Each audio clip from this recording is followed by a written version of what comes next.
تشریف لاتا ہے اور یہ اعلان فرماتا ہے کہ جو شخص کسی آزاد شخص کو بیچتا ہے اسے جنت کی ہوا تک نہیں چھوئے گی۔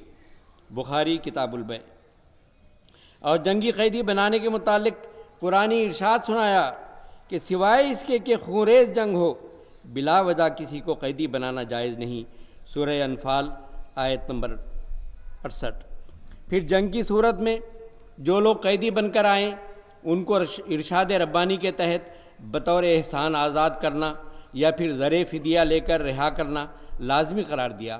سورہ محمد آیت نمبر 5۔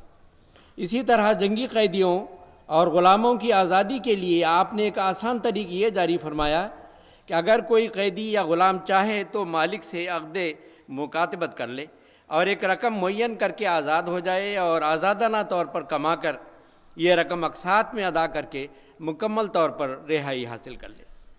پھر قرآن کریم میں کئی قسم کی خطاؤں اور لغزشوں کے کفارے کے طور پر غلاموں کو آزاد کرنے کی تحریک فرما کر غلاموں کی آزادی کی راہیں نکالی گئی۔ نیز معاشرے میں غلاموں کو آزاد شہری کے برابر درجہ دینے اور ان کے اندر عزت نفس قائم کرنے کے لیے حضرت صلی اللہ علیہ وسلم نے انہیں عبدی یعنی میرا غلام اور امتی یعنی میری لونڈی کہہ کر پکارنے کی بجائے فتائی یعنی میرا لڑکا اور فتاتی یعنی میری لڑکی کہہ کر پکارنے کی تاکید فرمائی۔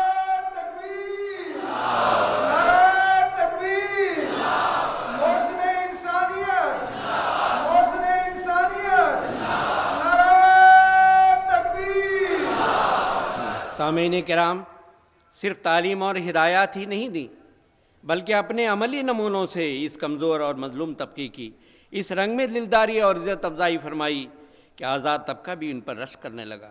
وقت کی رعایت کے مطابق چند واقعات پیش کرتا ہوں۔ حضرت زید بن حارثہ حضرت ام المومنین خدیجہ رضی اللہ تعالیٰ عنہا کے غلام تھے۔ جب انہوں نے حضرت صلی اللہ علیہ وسلم کی خدمت میں پیش کر دیا تو آپ نے ان کو آزاد کر کے اپنا متبنہ یعنی منہ بولا بیٹا بنا لیا، اور اس قدر محبت اور شفقت کا سلوک فرمایا کہ جب زید کے حقیقی والدین تلاش کرتے کرتے ان کو لینے آئے تو باوجود اس کے کہ حضرت صلی اللہ علیہ وسلم نے انہیں اپنے والدین کے ساتھ جانے کے لیے اختیار دے دیا تھا، مگر حضرت زید نے اپنے والدین کے ساتھ جانے سے انکار کر دیا اور حضرت صلی اللہ علیہ وسلم کی خدمت میں رہنے کو ترجیح دی۔ پھر حضرت صلی اللہ علیہ وسلم کی مزید شفقت دیکھیے کہ اس آزاد کردہ غلام کو نہ صرف بیٹا بنا لیا بلکہ اپنی پھوپھی زاد بہن حضرت زینب سے شادی بھی کر دی۔ بس جب بعض وجوہات کی بنا پر یہ شادی کامیاب نہ ہو سکی تو پھر ام ایمن سے ان کی شادی کروا دی جن سے اسامہ پیدا ہوئے، اور ان سے بھی ایسا پیار اور شفقت کا سلوک فرمایا کہ اپنے نواسے حضرت امام حسین رضی اللہ تعالیٰ عنہ کے ساتھ اس غلام زادے اسامہ کو بھی گود میں لے کر دعا کرتے کہ اے اللہ میں ان سے محبت کرتا ہوں، تو بھی ان سے محبت کر۔ بخاری کتاب المناقب۔ حضرت نبی کریم صلی اللہ علیہ وسلم کے ایک خادم حضرت انس بن مالک تھے۔ ان کا بیان ہے کہ میں نے 10 سال تک رسول اللہ کی خدمت کی ہے، آپ نے کبھی مجھے اف تک نہیں کہا۔ کسی کام کے لیے جو میں نے کیا آپ صلی اللہ علیہ وسلم نے یہ نہیں فرمایا کہ یہ کیوں کیا، اور نہ کسی کام کے لیے جو میں نے نہ کیا اور چھوڑ دیا ہو آپ نے یہ نہیں فرمایا کہ یہ کیوں نہیں کیا۔ ایک خادم ربیعہ اسلمی رضی اللہ تعالیٰ عنہ کی خدمات سے خوش ہو کر حضرت نبی کریم صلی اللہ علیہ وسلم نے فرمایا مانگ لو جو مانگنا ہے۔ اس خوش نصیب خادم نے بھی کیا خوب مطالبہ کیا، عرض کیا یا رسول اللہ جنت میں آپ کی رفاقت چاہیے، آپ کا ساتھ چاہیے جنت میں۔ فرمایا کچھ اور مانگ لو۔ عرض کیا یہی بس ہے۔ آپ نے فرمایا تو پھر سجدوں اور دعاؤں سے میری مدد کرو تا تمہاری یہ خواہش پوری ہو جائے۔ غلاموں اور خادموں سے حسن سلوک کے متعلق حضرت صلی اللہ علیہ وسلم کا یہ ارشاد کمزور طبقے کی کس قدر عزت نفس قائم کرنے والا ہے۔ فرمایا اے مسلمانوں انا اخوانکم خوالکم جعلہم اللہ تحت ایدیکم فمن کان اخوہ تحت یدہ فلیطعمہ مما یاکل ولیلبسہ مما یلبس ولا تکلفوہم ما یغلبہم فإن کلفتموہم ما یغلبہم فأعینوہم۔ بخاری کتاب العتق۔ یعنی تمہارے غلام تمہارے بھائی ہیں، اللہ نے ان کو تمہارے قبضے میں دے دیا ہے، پس جب کسی شخص کے ماتحت کوئی غلام ہو تو اسے چاہیے کہ اسے وہی کھانا کھلائے جو وہ خود کھاتا ہے، وہی لباس پہنائے جو خود پہنتا ہے، اور تم اپنے غلاموں کو ایسا کام نہ دیا کرو جو ان کی طاقت سے زیادہ ہو، اور اگر کبھی ایسا کام دو تو پھر اس کام میں خود ان کی مدد کیا کرو۔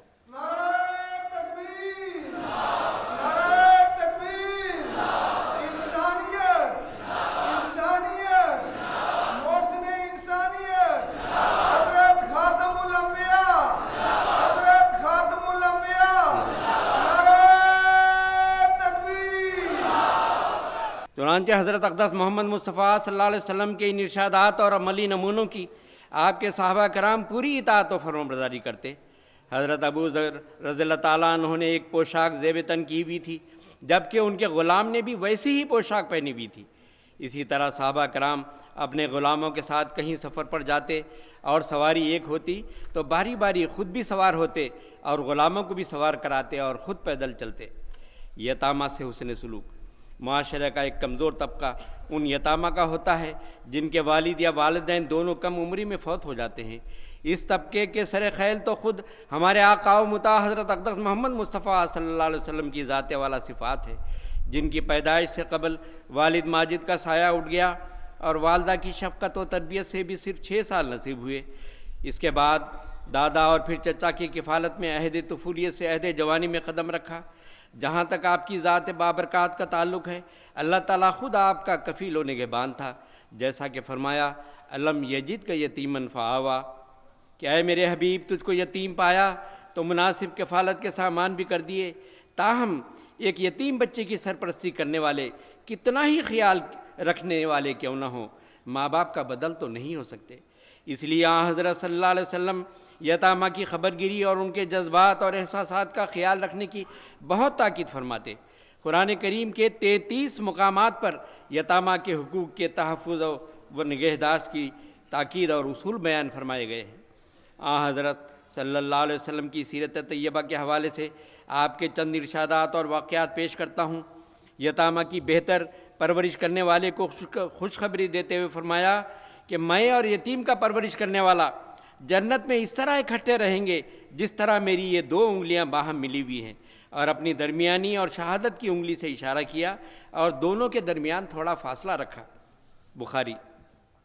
حضرت خلیفۃ المسیح رابع رحمہ اللہ تعالیٰ نے خطبہ جمعہ فرمودہ 29 جنوری 1999 میں اس حدیث کا ذکر کرتے ہوئے فرمایا تھا کہ یہ فاصلہ والی بات بہت پیاری لگی ہے، ہوگا تو قریب لیکن درمیان میں ایک فاصلہ ہوگا۔ محمد رسول اللہ صلی اللہ علیہ وسلم اور اس کے درمیان فاصلے کی حکمتوں میں ایک تو مرتبے کا فرق تو ہے ہی، دوسرے یہ کہ کوئی یتیم کی کفالت ایسی نہیں کر سکا جس طرح رسول اللہ صلی اللہ علیہ وسلم نے فرمائی۔ پس اگر اور ساری باتیں چھوڑ بھی دو، سارے مراتب کو ایک طرف رکھ دو، تو کفالت یتیم کے تعلق میں حضرت صلی اللہ علیہ وسلم کے کوئی قریب بھی نہیں پھٹک سکتا۔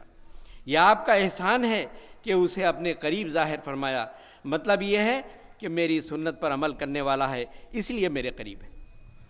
حضرت جعفر بن ابی طالب کی وفات کے بعد حضرت صلی اللہ علیہ وسلم ان کے گھر تشریف لے گئے، اپنے بھائی کے بچوں کو بلوایا جو بالکل چھوٹے چوزوں کی طرح تھے، ان بچوں کے بال پراگندہ تھے۔ آپ نے نائی کو بلوایا اور ان کے بال صاف کروائے۔ اس کے بعد مسلسل ان کے گھر تشریف لے جاتے رہے، ان کے بچوں کو اپنے ساتھ لے جاتے۔ جب بھی ان کی والدہ بچوں کی یتیمی اور ضروریات کا ذکر کرتی تو آپ انہیں تسلی دیتے کہ ان پر کچھ خوف نہ کریں، دنیا و آخرت میں ان کا ولی ہوں۔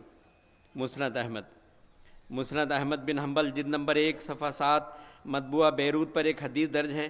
حضرت عائشہ رضی اللہ تعالیٰ عنہ سے روایت ہے کہ انہوں نے ایک دفعہ یہ شعر حضرت ابوبکر رضی اللہ تعالیٰ عنہ کے سامنے پڑھے، وَأَبْيَضَ يُسْتَسْقَى الْغَمَامُ بِوَجْهِهِ رَبِيعُ الْيَتَامَى عِصْمَةً لِلْأَرَامِلِ، یعنی وہ سفید نورانی چہرے والا شخص جس کے منہ کا واسطہ دے کر بادل سے بارش طلب کی جاتی ہے، یتیموں کے لیے موسم بہار اور بیواؤں کی عزت کا محافظ ہے۔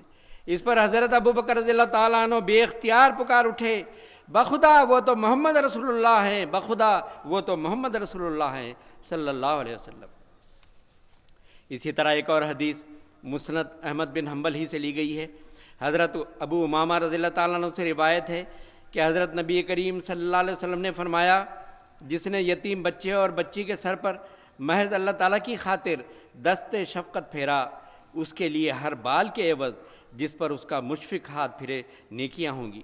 مراد یہ ہے کہ اس یتیم کا سرپرست بنا اور اس کی ضروریات کا خیال رکھا اور ان کو پورا کرنے کی کوشش کی تو اس کے مطابق اس کو نیکیاں ملیں گی۔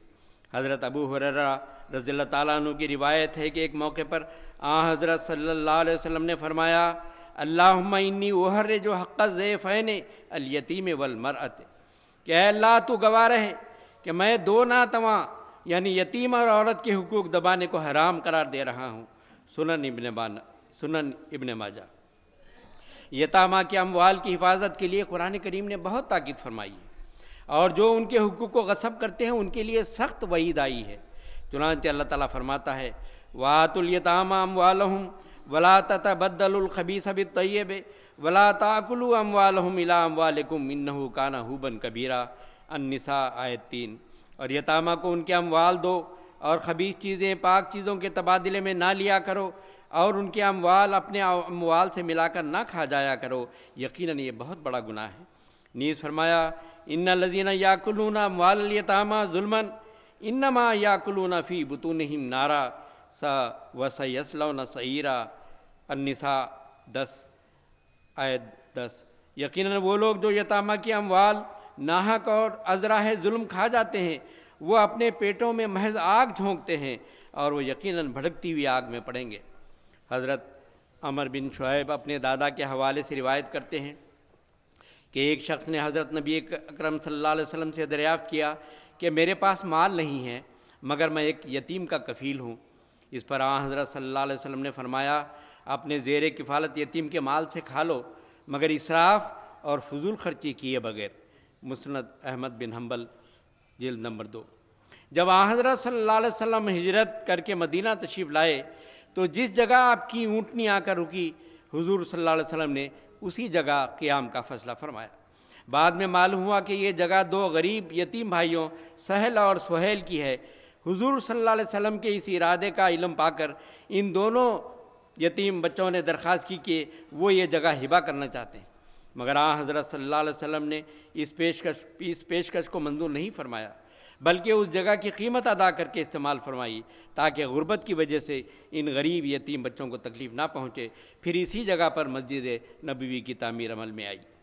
حضرت ابو ہریرہ رضی اللہ تعالیٰ عنہ سے روایت ہے کہ حضرت صلی اللہ علیہ وسلم نے فرمایا مسلمانوں کے گھروں میں سب سے بہترین گھر وہ ہے جس میں یتیم کے ساتھ اچھا برتاؤ ہوتا ہے، اور سب سے بدترین گھر وہ ہے جس میں یتیم کے ساتھ برا سلوک ہوتا ہے۔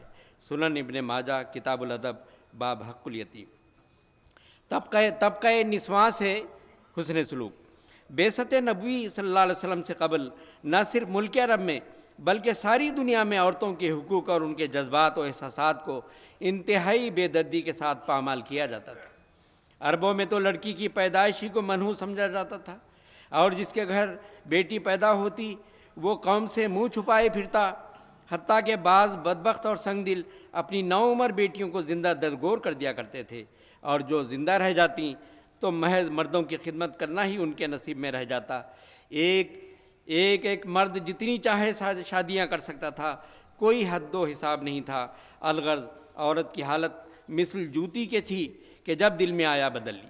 ایسے دور میں وہ محسن انسانیت اس کمزور طبقے کا حامی و مددگار بن کر ظاہر ہوتا ہے۔ ایک عورت کی بنیادی طور پر 3 ہی حیثیتیں ہوتی ہیں: بیٹی، بیوی اور ماں۔ حضرت رسول کریم صلی اللہ علیہ وسلم نے ان تینوں حیثیتوں کے لحاظ سے عورتوں کے حقوق کی حفاظت فرمائی۔ لڑکیوں کی بہترین تعلیم و تربیت کی طرف توجہ دلاتے ہوئے فرمایا جس نے 2 بیٹیوں کی اچھے رنگ میں تربیت کی وہ اور میں قیامت کے روز اس طرح اکٹھے ہوں گے جس طرح 2 انگلیاں آپس میں ملی ہوئی ہوتی ہیں۔ مسلم۔ بیوی سے حسن سلوک کی تلقین کرتے ہوئے فرمایا تم میں سے بہتر وہ ہے جو اپنی بیوی کے ساتھ سلوک کرنے میں بہتر ہے۔ پھر اپنا نمونہ دکھاتے ہوئے فرمایا انا خیرکم لاہلی، دیکھو میں اپنے اہل کے ساتھ سلوک کرنے میں تم سب سے بہتر ہوں۔ ترمذی۔ ماں کی عزت و تکریم اس حد تک قائم فرمائی کہ فرمایا جنت تمہاری ماؤں کے قدموں کے نیچے ہے۔ یعنی خدا کی رضا حاصل کرنا چاہتے ہو، خدا کی رضا کی جنت حاصل کرنا چاہتے ہو تو ماں کی خدمت کر کے حاصل کر سکتے ہو۔ پھر ہر حیثیت میں عورت کو وراثت میں حصہ دار بنایا اور مرد کو یہ حق نہیں دیا کہ اس کی مرضی کے بغیر اس کے مال میں تصرف کرے، اور پھر اس قدر عورتوں کو عزت بخشی کہ وہ جو مردوں کے سامنے بول نہیں سکتی تھیں، حضرت صلی اللہ علیہ وسلم نے اسے اہم قومی معاملات میں مشورہ دینے کا حق عطا فرمایا، اور علم و ہنر کے میدان میں اور روحانیت میں بھی ترقی کرنے کے لحاظ سے عورتوں کو مردوں کے شانہ بشانہ لا کھڑا کیا۔ حتیٰ کہ آج کے ترقی یافتہ دور میں جبکہ ہر طرف عورتوں کی آزادی اور مساوات کے نام پر ان کا استحصال کیا جا رہا ہے، ایک مسلمان عورت جائز اور معروف پردے میں رہتے ہوئے اپنے اخلاق، اپنی عصمت و حیا، اپنی روحانیت کی حفاظت کرتے ہوئے ہر میدان میں ترقی کر سکتی ہے اور کر رہی ہے۔ بس بھیج درود اس محسن پر تو دن میں 100 بار، پاک محمد مصطفیٰ نبیوں کا سردار۔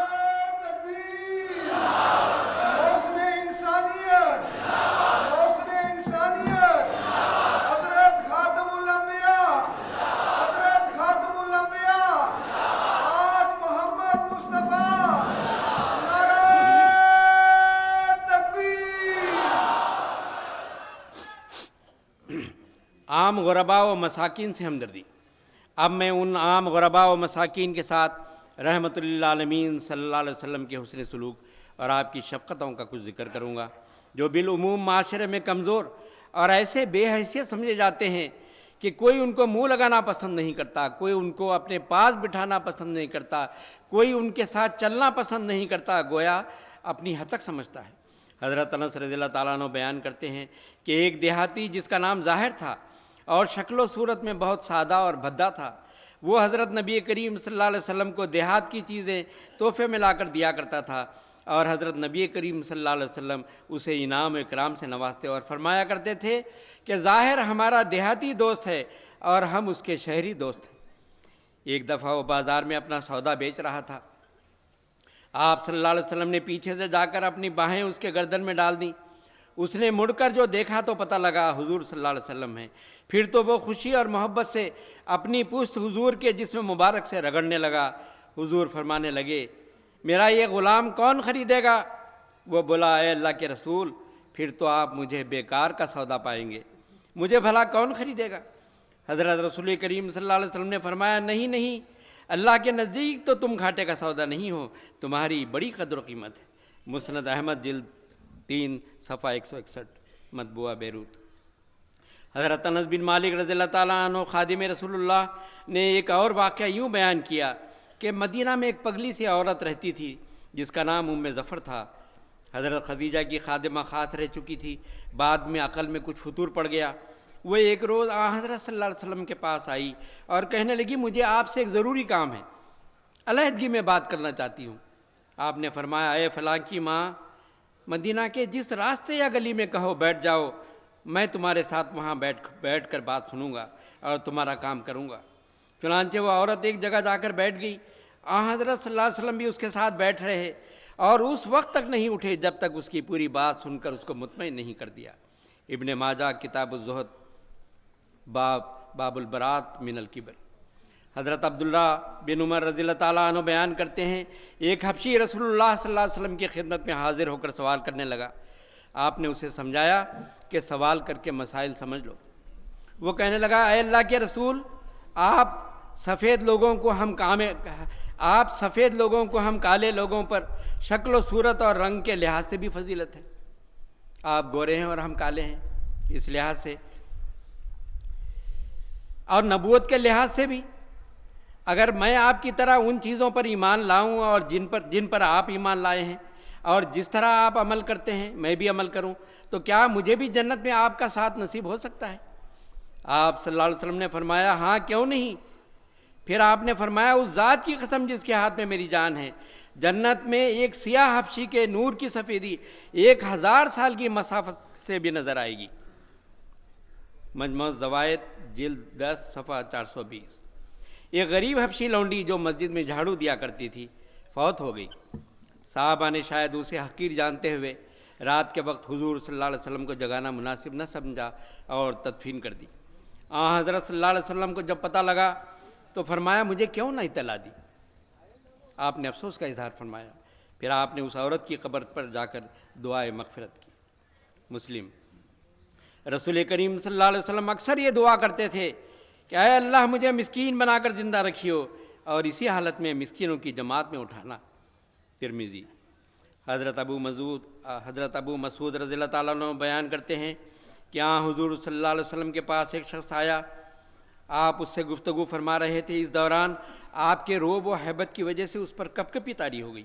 یہ دیکھ کر آپ نے اس کی حوصلہ افزائی فرماتے ہوئے فرمایا اطمینان رکھو اور حوصلہ رکھو، گھبرانے کی کوئی بات نہیں، میں کوئی جابر بادشاہ نہیں ہوں، میں تو ایک ایسی عورت کا بیٹا ہوں جو سوکھا گوشت کھایا کرتی تھی، یعنی ہمارے پاس تازہ گوشت بھی نہیں ہوا کرتا تھا، سکھا کر رکھ لیا کرتے تھے اور کھایا کرتے تھے، میں اس ماں کا بیٹا ہوں۔ تو یہ بتا کر گویا کہ آپ نے اس کی ہیبت کو کم کرنے کا کتنا پیارا انداز اپنایا ہے۔ حضرت صلی اللہ علیہ وسلم کو امت کے غرباء کا اتنا خیال تھا کہ قربانی و عید کے موقع پر 2 موٹے مینڈھے خریدتے، ایک اپنی امت کے ہر اس فرد کی طرف سے ذبح کرتے جو توحید اور رسالت کی گواہی دیتا تھا، دوسرا مینڈھا اپنے اہل خاندان کی طرف سے ذبح فرماتے تھے۔ بخاری۔ مدینہ میں مسجد نبوی کے احاطے میں 70 سے زائد غرباء و مساکین جو نکمے تو نہ تھے بلکہ صرف حضرت صلی اللہ علیہ وسلم کی ہمہ وقت مصاحبت کی غرض سے در نبوی پر دھونی رمائے بیٹھے رہتے تھے، یہ اصحاب الصفہ کہلاتے ہیں۔ اس فدائی گروہ میں ایک نمایاں نام حضرت ابو ہریرہ رضی اللہ تعالیٰ عنہ کا ہے، جن کے ذریعے حضرت صلی اللہ علیہ وسلم کی بے شمار احادیث ہم تک پہنچی ہیں۔ ان کا یہ حال تھا کہ بعض اوقات بھوک سے نڈھال ہو کر بے ہوش ہو جاتے تو لوگ سمجھتے کہ شاید مرگی کا دورہ پڑا ہے۔ ایک دن بھوک نے بہت ستایا تو قرآن کریم کی بعض آیات کے حوالے سے اپنی حالت بیان کرنے کی کوشش کی، کبار صحابہ بھی ان کے مطلب اور مدعا کو نہیں سمجھ سکے۔ پھر ہمارے آقا حضرت اقدس محمد مصطفیٰ صلی اللہ علیہ وسلم باہر تشریف لائے تو چہرہ دیکھتے ہی بھانپ لیا اور فرمایا ابو ہریرہ بہت بھوک لگی ہے؟ عرض کی ہاں یا رسول اللہ۔ فرمایا ہاں آج میں بھی بہت بھوکا ہوں، دودھ کا ایک پیالہ آ گیا ہے، جاؤ اپنے سب ساتھیوں کو بلا لاؤ۔ تفصیل کو چھوڑتا ہوں، بہرحال حضرت ابو ہریرہ اپنے ساتھیوں اصحاب الصفہ کو بلا لائے۔ جب سب سیر ہو گئے اور پھر وہ اعجازی پیالہ حضرت ابو ہریرہ کے حصے میں آیا تو اس قدر دودھ پلایا گیا کہ عرض کیا یا رسول اللہ اب تو ایسا لگتا ہے کہ میرے ناخنوں سے دودھ بہہ نکلے گا۔ پھر سب سے آخر پر حضرت صلی اللہ علیہ وسلم نے وہ پیالہ اپنے دہن مبارک سے لگایا۔ منذر بن جریر رضی اللہ تعالیٰ عنہ اپنے والد سے بیان کرتے ہیں کہ ہم رسول اللہ صلی اللہ علیہ وسلم کے پاس تھے، دن کا پہلا پہر تھا، حضرت کی خدمت میں ایک غریب قوم کے کچھ لوگ آئے جو ننگے پاؤں اور ننگے بدن تھے، انہوں نے تلواریں سوتی ہوئی تھیں اور ان کا تعلق مضر قبیلے سے تھا۔ ان کی بھوک اور افلاس کی حالت دیکھ کر رسول اللہ صلی اللہ علیہ وسلم کا چہرہ متغیر ہو گیا۔ حضرت صلی اللہ علیہ وسلم گھر تشریف لے گئے، پھر باہر آ کر بلال سے کہا کہ ظہر کی اذان دے، پھر نماز کے بعد خطبہ ارشاد فرمایا اور ان کے لیے صدقے کی تحریک فرمائی۔ لوگوں نے دینار، درہم، کپڑے، جو اور کھجور وغیرہ صدقہ کیا، یہاں تک کہ غلے کے 2 ڈھیر جمع ہو گئے۔ میں نے دیکھا کہ رسول اللہ صلی اللہ علیہ وسلم کا چہرہ خوشی سے ایسا دمک اٹھا جیسے سونے کی ڈلیا ہو۔ مسند احمد جلد 4 صفحہ 359۔ حضرت صلی اللہ علیہ وسلم غرباء کو کھانے وغیرہ کی دعوتوں میں بلانے کی بہت تاکید فرمایا کرتے تھے اور فرماتے تھے کہ وہ دعوت بہت بری ہے جس میں صرف امراء کو بلایا جائے اور غرباء کو شامل نہ کیا جائے۔ بخاری کتاب النکاح۔ جب کوئی سائل یا حاجت مند آتا تو رسول کریم صلی اللہ علیہ وسلم فرمایا کرتے کہ مستحقین کی سفارش پہنچا دیا کرو، تمہیں اس کا اجر ملے گا، باقی اللہ جو چاہے گا اپنے رسول کی زبان پر اس ضرورت مند کے بارے میں فیصلہ فرمائے گا۔ بخاری کتاب الادب باب تعاون المومنین۔ حضرت عبداللہ بن عمر رسول اللہ صلی اللہ علیہ وسلم کی غرباء پروری کے سلسلے میں ایک دلچسپ واقعہ یوں بیان کرتے ہیں کہ ایک دفعہ آپ کے پاس کہیں سے 10 درہم آئے، اتنے میں ایک سوداگر آ گیا۔ رسول کریم صلی اللہ علیہ وسلم نے اس سے 4 درہم میں ایک قمیض خرید لی اور اسے پہن کر باہر تشریف لائے تو ایک انصاری نے عرض کیا حضور یہ قمیض آپ مجھے عطا کر دیں، جنت میں آپ کو اللہ تعالیٰ اچھا لباس عطا فرمائے گا۔ آپ نے وہ قمیض اس کو عطا فرما دی۔ پھر آپ دکاندار کے پاس گئے اور اس سے 4 درہم میں ایک اور قمیض خرید لی جو خود ذیب فرما لی۔ اب آپ کے پاس 2 درہم بچ رہے۔ راستے میں آپ کو ایک لونڈی ملی جو رو رہی تھی۔ آپ نے پوچھا کیا بات ہے، کیوں رو رہی ہو؟ وہ کہنے لگی مجھے 2 درہم کا آٹا خریدنے کے لیے گھر والوں نے بھیجا تھا، وہ 2 درہم کہیں گر گئے، اس لیے میں اب رو رہی ہوں کہ گھر والے مجھے اب ماریں گے۔ رسول کریم صلی اللہ علیہ وسلم نے فوراً اپنے 2 درہم اس کو دیے اور جانے لگے۔ تو پھر وہ رونے لگی۔ پوچھا آپ نے اب کیوں روتی ہو؟ وہ کہنے لگی مجھے ڈر ہے کہ گھر والے مجھے تاخیر ہو جانے کے سبب ماریں گے۔ رسول کریم صلی اللہ علیہ وسلم اس کے ساتھ ہو چلے اور اس کے مالکوں کو جا کر کہا اس لونڈی کو ڈر تھا کہ تم لوگ اسے مارو گے۔ اس کا مالک کہنے لگا یا رسول اللہ، آپ کے قدم رنجا فرمانے کی وجہ سے میں آج اس کو آزاد کرتا ہوں۔